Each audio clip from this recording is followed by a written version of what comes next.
Well, hello everyone, and welcome to Painless Universal, a conversation with myself and Welsh. Today I'll be talking to GV.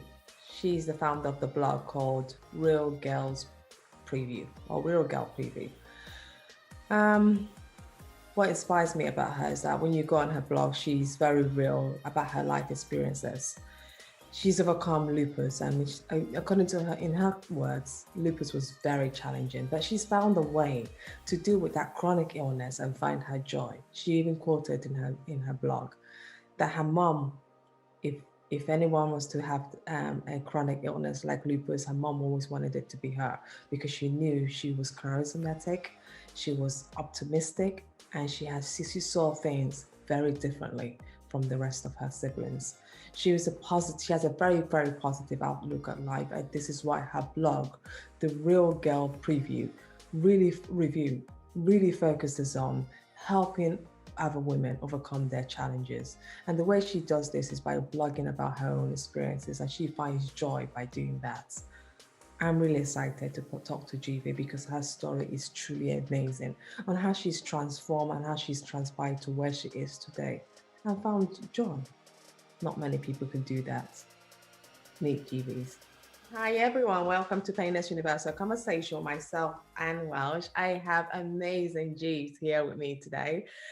What inspires me about your story is just someone who's resilient in a very positive way. It doesn't matter what life throws at you, you always find a way to bounce back. I was reading most of your blogs and I totally enjoyed that because Oh yeah. your real girl review is really real. And that's what I love about it. It's real. It tells this honest story. And what you don't see that very often with a lot of blogs telling that honest story about travel, your life experiences. But you know what, we're going to get into that because that is so interesting, especially your travel. You've been to some amazing places in the world, and I was looking at this and I was just, wow, how come she's traveled this many places? But before we get to that, I'd like you to kind of introduce yourself and just tell us a little bit about who you are. Hello everyone. My name is Jeeves. I'm a writer, life enthusiast, and a huge travel junkie, but I'm also a lupus warrior. And I love connecting with people, not just people who have illnesses, but people who need that positivity. Sometimes happiness is not always so easy to come by, especially in this day and age. So it's nice to be able to connect with others and share my story and hopefully give some inspiration. And who knows, maybe you can relate to my story and I help you to not feel so alone. So that's what I'm hoping. Oh no, absolutely. I really do hope anyone who listens to this would be able to, connect to your story because your story of first, let's go into the being a warrior. How can you remember that first time when you were diagnosed? Because one thing with lupus is, I've talked to a few people with lupus, and not many people know about it. I still am struggling to understand it. But the more I talk to people, I understand that this is a very serious illness. It's also an invisible illness as well. It can be because if it's on the skin, then it's not so much invisible, but it's very serious. It's a chronic illness. But I it's still not well known about this autoimmune system fighting your body fighting. How did you know that you had lupus and how was it first diagnosed? So it's actually a really funny story. I was first diagnosed shortly after my 17th birthday. I had experienced a lot of symptoms even before then, starting around the age of like 12 or 13, but even going before then, of course, I didn't know that they were symptoms. I just thought, I'm a normal kid. I was like maybe 9 or 10, but I couldn't play at recess or, be outside much when we had a break in school. And then it sort of escalated as I got older into my teens when I really experienced the most of my symptoms, which is mostly pain, aches all over my body, extreme fatigue. I get this butterfly rash that you can't see now, but most of the time you can't see it because I wear makeup. But that's why they call it an invisible illness, right? Because you have like a bunch of symptoms on the inside, but no one knows what you go through, because it's not like you're wearing a crutch or anything. But something that was really noticeable and that made me self-conscious a lot of the time was that I would lose a lot of my hair. I take stuff for it now, but I would have like chunks and chunks come out. And around 15, 16, I started seeing specialists. I would go into the hospitals and they would be like, you're just a dramatic teenager, you know, you're a drama queen. Nothing's wrong with you. You just want to miss school. That's what it is, right? And no one really believed me, but my parents did, because they knew me and they wouldn't stop until there was an answer. So I would go to one specialist after another. You know, I would just keep getting referred to all these different people. No one could figure out what was wrong with me until finally there was this test that ended it all. And it's amazing. You probably won't even believe it, but it's pretty crazy story. I was sitting in my art class in high school. I was 16. There was this kid across the classroom. He had this pencil attached to this paper airplane. He threw it from across the way, and guess whose eye it landed? Mine. I never would have thought that that would lead to a diagnosis. So I ended up with a corneal abrasion.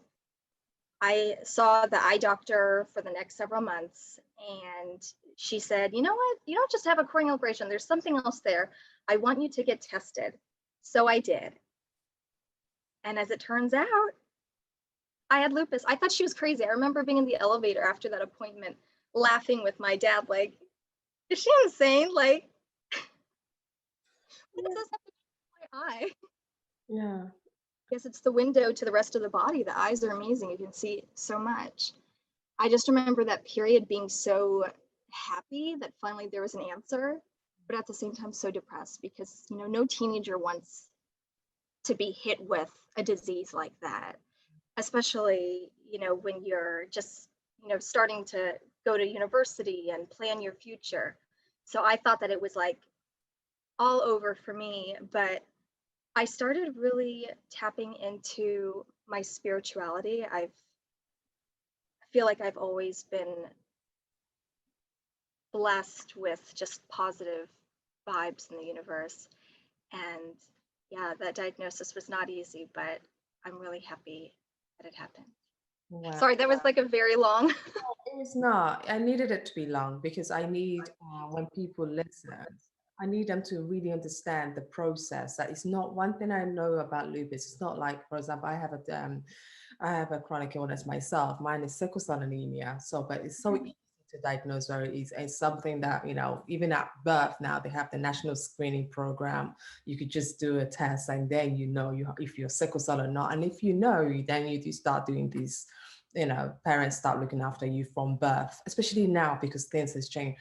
But with lupus, there's still a massive gap with people really understanding or being diagnosed. A lot of people are telling the stories of not knowing or having it, you know, still being questioned. When you were diagnosed, for example, how did you take that from being this girl who's hyperactive, you know, enjoying life? You know, we'll get to your hyperactive bit very soon because I'm sorry. So from a girl who's hyperactive, who's very busy, who's not that girl who's you're fearless, to a girl who's now being diagnosed. Because everyone said diagnostic is the best bet because at least then you know what to do. But how did you take it? What made you stronger? So at the time when I was diagnosed, I actually had only honestly ever heard of lupus through an American TV show called House. Maybe you know it. It's a medical drama. Yeah. Yeah. The joke would always be, maybe it's lupus. Of course, it was never lupus, but ding, ding, ding, lupus, I've heard of that. So when they diagnosed me, I was like, okay, I don't know what that is, but I've heard of it before. At first, I was like really depressed because, of course, that meant that I couldn't do some of the things that I had been doing in high school, such as cheerleading. I was a varsity cheerleader and a flyer, you know, the one that goes up top and gets thrown. That was me. Well, no more. That wasn't happening. because I got yelled at by the girls, actually. There was a pep rally. I don't know if they call it pep rally in the UK, but it's basically like the start of the football season. There's like a huge parade and everything. And I was the girl going up top, and during the routine, I just could not hold myself up, and the girls dropped me. And that was it. I was like, not doing that. I couldn't anyway. I was like so fatigued and just in so much pain from the lupus. Some days I couldn't even get out of bed to go to practice. I had to help. I had to have my sister brush my teeth. Imagine being like 16. Like, how embarrassing is that? Like, you have to have your little sister, who's 8 years older than me, by the way, brush my teeth and help me put my shirt on for school.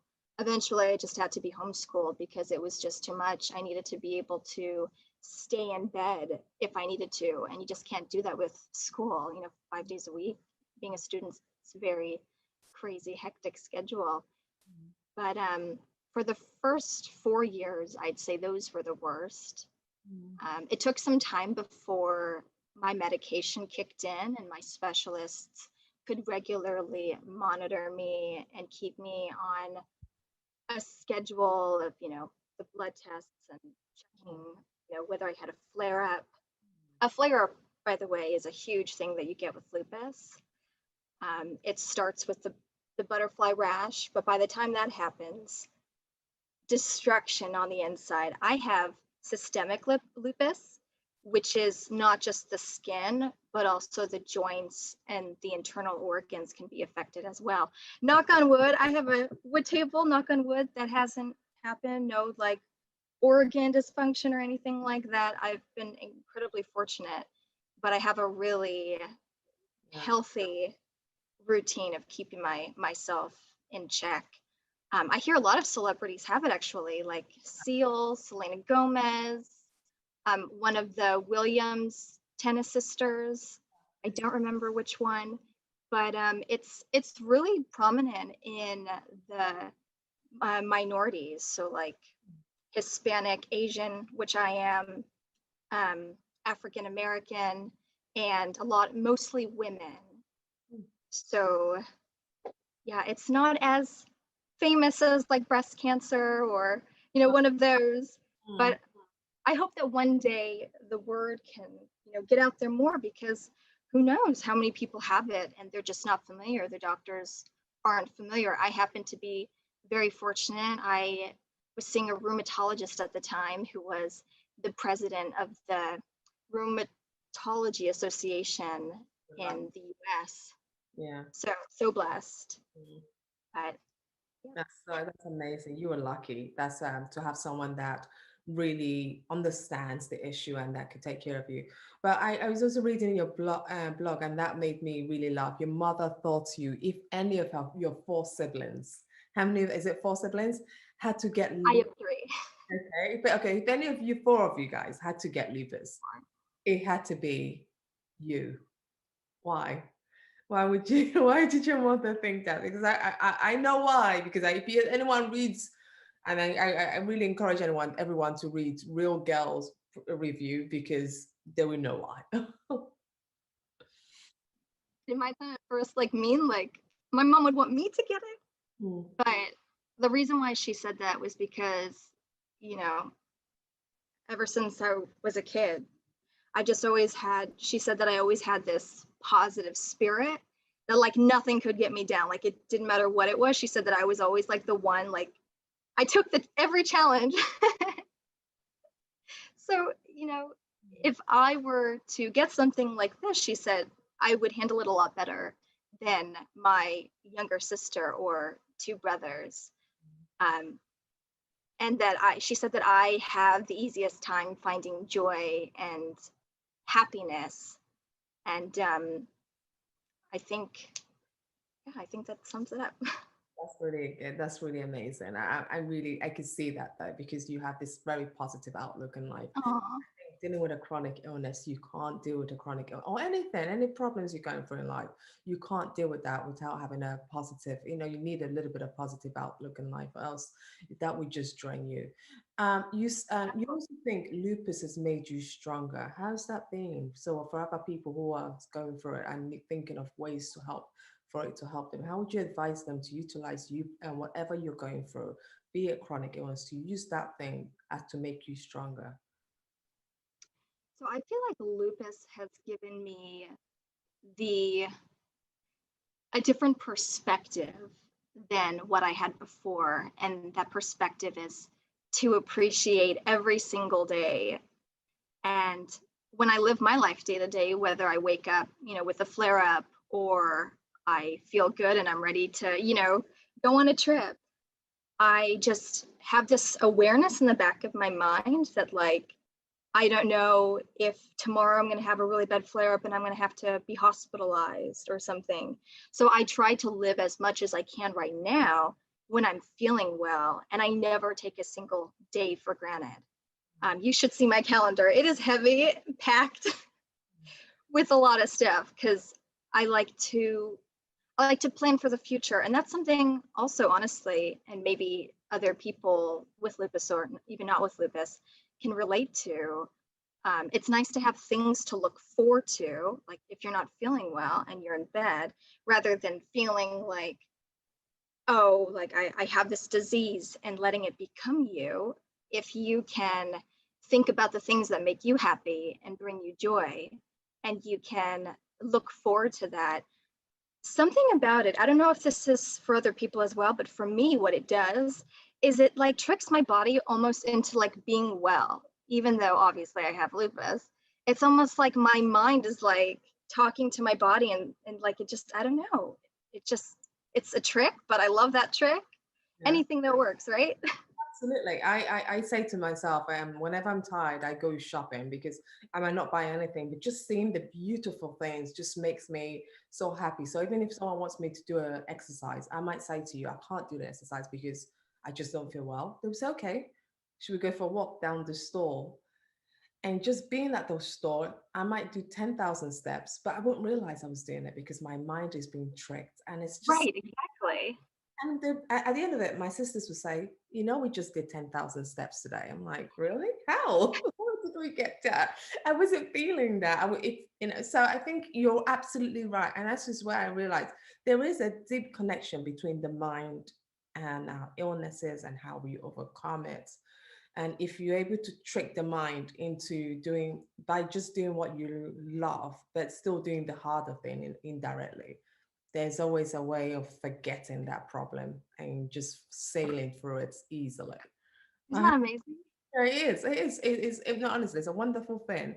And I wish more and more people know about it, because it's, rather than dwelling on that problem, you could find, and I think, like you said, looking forward to something gets you that excitement and gets your mind thinking, you know what, I need to be better, because when that day comes, I really want to go on that holiday. I want to do that. I want to achieve that.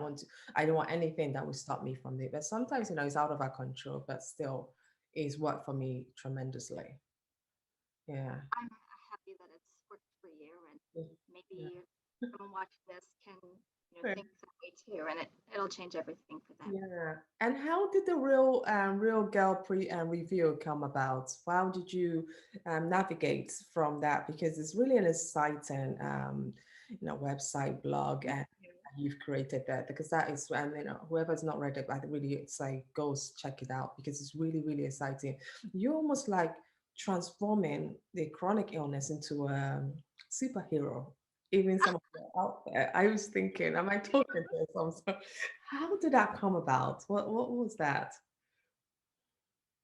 So I I thought of Real Girl Review because I started traveling in between not feeling so well and feeling better. I've always been passionate about traveling. I would travel for like 170 plus days a year, like when I was feeling really, really good. And I hope when COVID is over, I'm able to do that again. And I've done that for the last few years, traveling like over half the year. I would share my stories online, just fun adventures, just seeing if anyone's been, to that one place and, what they thought about it. And I would also get like feedback. What restaurant should I go to in this city or what have you? And people would engage with me, and I loved that. And I would, tell them where they should go. And then later they would ask me actually, like I was the expert, which I was so flattered by, honestly. They'd be like, so you've been to Hawaii. Tell me, like, what was your favorite beach to go to? And like, where's the best picnic spot or whatever? And someone actually, a lot of people were telling me, like, you're so happy. You're like amazing to like watch. I would do these dance videos. Um, when I would get, it all started actually because I got some really good news from my doctor. He said that I was in remission. And so I'm not anymore, unfortunately, but hopefully soon again. Um, for 3 months, I was feeling so good and I was doing dancing videos like every single day. So that combined with me traveling and sharing my adventures, people were like, you seriously like made my day, that you're like rocking it. You have lupus, but you're dancing and you're making me want to dance. I'm here looking at you and I'm dancing and I don't even know you. And several people threw around the idea, like, you should have like your own show, or you should, do something where like you're telling people what, they should do, the places they should check out. And I love writing. So I thought to myself, I'm going to do a blog. And I thought it was such a wild idea, even though blogging has been going on for the last like 2 decades now. And it's been such a hot thing. I started kind of late in the game, but I was just like, I'm going to go for it. And Real Girl Review was born. Oh, wow. That is, it is incredible. I'm glad you put that out there. So you focus on services like hotel stays, you do products, you do travel ventures, and you also touch on the ups and downs of invisible illness, say lupus, how you manage it and get it under control. So in some of your reviews in hotels, though, tell me some exciting moments you've had in traveling as well. What have been something exciting? If you're to recommend somewhere for us to go after lockdown, we're hoping this thing goes away. Where would you recommend we do go? After lockdown, well, let's see. I have so many favorite places. I couldn't choose just one. I would say definitely Berlin. There's so much history. It's a nice walkable city. I was there actually right before COVID hit, over the holidays, and I celebrated New Year's. And it's a really fun city, whether you're into history and art and culture or the nightlife scene. So that's a good place to go to. In the US, I would say anywhere, Alaska, definitely. It's absolutely gorgeous. Maybe. Yeah, definitely put it on your list. If you enjoy nature, I'm telling you, it is like No way. so gorgeous and so peaceful. Um, I've also been to Hawaii, Maui, and Big Island, have some beautiful resorts. Amsterdam is, I always somehow lose my luggage there, so it's not one of my favorite places. I've actually been stuck there twice. I would like to go back when maybe it's my choice after COVID and I'm not stuck there on a really long layover that ends up being 5 days and makes me miss my ski trip with my family. Exactly. True story, by the way. Twice that happened. They rescheduled again, and then I missed that one too. I was like crying. I was so upset. So there's so many amazing places. I really appreciate different sceneries. Depends on what you like, but New Orleans, amazing. Got to get a beignet. If you're in the US, down south, hit up New Orleans. You won't be disappointed. Oh, this is amazing. I think anyone who's watching, I would definitely be considering that. I've never done I've gone to most of the cities, the big cities in America, but I've never really done the New Orleans which is something I heard, the history there, the music, the food. Oh, the music and the food are my two favorite things. I love that you said that. I've heard about it, but I've never really explored. So I'm glad that these are things you focus on, and because it really gives a different perspective from what people are used to. We're so used to the different, when people give blogs, it's so artificially done, and it's not so, that, your name says it all, Real Girl Review, because you give it from a real honest perspective, and anyone who's looking to Oh, thank you. full experience, because we just don't want that always glam. We want to know what Exactly. it felt like. What was it for you? So even if okay, Exactly. I'm not going, what was it? What was it truly like? And so, we go back to your lupus side of things. One of the things I really found fascinating is that you said your 20s were the hardest time for you. I think I always say that as well. The earlier 20s is always the hardest time. For you, in your perspective, why did you think as well the 20s was your hardest time? So, my early 20s, I was in a long-term relationship and we traveled the world together. I'm a citizen of the world, so I can't just take one trip for a week or two. I gotta go like on another trip and another trip and another trip. And I started feeling a bit run down, and it made me really stressed. And stress plays a huge role in flare-ups. And I started losing my hair. I started having to be hospitalized regularly. I was getting really sick with lupus. It's an autoimmune disease, so you're very susceptible to catching things, especially when traveling. And actually, that's something that I talk about in my blog as well. I give tips for people with lupus and people with chronic illnesses in general, tips for traveling. And that's something that I'm gonna really take to the next level and kick off really soon, and get more in detail about what people with illnesses can do and things that I've learned along the way that that no one told me and I didn't read. It's just, trial and error. Um, how to kind of space out your time, carry a parasol, because lupus patients can't really be in the sun too much. So kind of whip out that parasol and put it up, and as you're walking, it's lightweight, just throw it in your purse and go, and then go inside to a museum or the theater, and then you can put it away.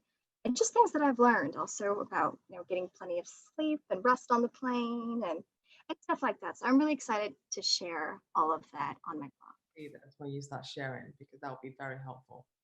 Yeah. Yeah, I So hope to help people with this. it will, because it's so, I think it's a crucial point, especially people with chronic illness, to travel, because you're not in your usual environment. You're also scared. You don't have access to your Yeah, doctor. What you exactly. if something happens, how would you tell? Who'd you run to? And a lot of us forget those crucial elements of dealing with pain, because we just think we just think the world is the same, but everyone has different cultures and experience. You're very focused also on your writing is about perfection, that if we want perfection, good for us, but let me you keep reminding us that guys, or if you strive for too much perfection, it's almost like you're going to fail yourself, because nobody's perfect. Don't believe what you see on Instagram. Stop being don't compare yourself to anyone. Perfection only exists in the feed. Um, how did you, why did you balance yourself in that nature to understand that so early? Because a lot of people are struggling to understand that. And I always wish people could understand that this is so critical, that people only put their best foot forward when they do this Instagram thing or whatever social media handles they are using. How how do you speak on that subject to really get younger girls, especially, to understand that subject? This is a subject that it makes me a bit emotional. It's something I'm very passionate about, because in this day and age, you see these girls and guys too, for that matter, be so insecure constantly comparing themselves to this unrealistic, unattainable standard. And what many of them don't know is that these people on Instagram, a lot of them do this for a living. They're professional. They're literally models. And they even go into great lengths to remind people, like, this isn't real. What you see, this face right here took 5 hours. And that photo that you loved and liked like crazy, that took 2.5 days to plan. And then we took, the wrong way to get there, and all these things that you don't realize. They're not just walking down the street and like posing and like that's the shot. And a lot of the things that I do are not like that, because not only one, is it unrealistic for me because I'm exhausted with lupus as it is. I don't have time to like stage everything. That would just take it all out of me. But also because I don't want to, when people look at my photos, to kind of feel bad about themselves. So I try to do everything as real as possible. I don't Photoshop or anything like that. Occasionally, if it was really dark at a restaurant or something, I'll brighten it. But I just use my phone most of the time. Sometimes if I'm being, fancy, I use like my Canon. But it's important for me to portray a real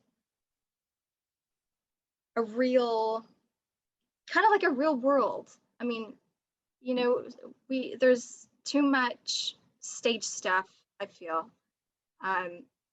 But if you look at my hair, sometimes you can't see that I'm bald because I've done a lot of stuff. But my pictures, can you see it? I don't know if you can see it. No, I can't. You can see it on my picture. Sometimes the pictures that I take, you can see, I don't know how much you've looked at my Instagram, but some of the pictures that I post, you can see like where I'm balding and stuff. It looks good now because I've been taking stuff, but I don't hide it. So like if you see some stuff on there where it looks like I'm going a little bald, that's because I am, girlfriend. I love that. It is what it is. You're absolutely gorgeous, though. Oh, thank you. Really lovely, and you carry it well. You carry Oh, it you're so sweet. really, which is something I'm really proud of you. I'm proud of what you do. Real girl, put it out there, and you're not shy. In terms of your final word out there to people out suffering right now. It could be someone with lupus who's just been recently diagnosed, someone going through image problems, someone just not knowing where they fit, especially with in lights of the second wave of the coronavirus, wherever one might be. What hope would you give to them? Because you're such an optimistic person, and we need to hear from someone like yourself on what hope do you give to people currently in this situation we are in now, on how to deal with this issue and find joy at the end of it. What I would say is please be so kind to yourself. We all go through something different. For me, it's my lupus and my Sjogren's syndrome. For you, it could be depression and anxiety, which I have a little bit of that as well. It's important to forgive yourself. Don't put too much expectation on yourself that you're going to fail. Really appreciate the small wins and try to find joy in things as much as possible, even if it's as small as you like to go on YouTube and look at puppy videos. And then when this is all over and COVID is not our reality anymore, you can look forward to all of the fun things that there is to do. If you love traveling, start planning trips right now. There's so much inspiration online. Just look through and find new places. And just don't give up. It's so important to maintain that optimistic spirit. Even if you have to like fake yourself out a little bit and psych yourself a little bit, that's okay too. Yoga helps, I've found. Exercising, get those endorphins. I do mantras, just whatever it is for you. Try a little bit of everything. I also like dancing. I'm gonna start doing dance videos again because people seem to love it and made them happy. So I'm gonna do that again. But tomorrow will always be better. So my last word is that if today did not work for you, there's always another day. So I hope that you can find joy in the small things. Wow. I love that. Thank you so much, Jeeves, for this amazing conversation. I really So hope, much. hope we reconnect again when things are much better. So you could tell me how we could travel Yes. in the new world and how Wow. people with chronic illness can travel. What are the tips of do's and don'ts that we should take on board? Thank you so much for your time. I really Thank you so appreciate that. much for having me, Anne. Whereabouts are you in the United States? I am in New England. Okay. I'm on in the Jersey Shore, Yes. but I'm on a little road trip right now, a safe road trip, because it's my birthday week. I don't believe in birthday days. I believe in weeks. So got the whole week for All right. this road trip. All right. Really enjoy that. And I really do wish you You. a happy birthday and do have lots of fun. And thank you so much for connecting with me and sharing your motivated, inspiring, motivational, optimistic, positive story. I am so delighted. Thank you. Thank you so much, Anne. From the bottom of my heart, thank you for allowing me to share my story. And I hope that you are doing well in your health journey as well. I am trying. I am really trying. I'm just keeping the positive and learning from you guys. And you guys, Good. thank you so much. Thank you.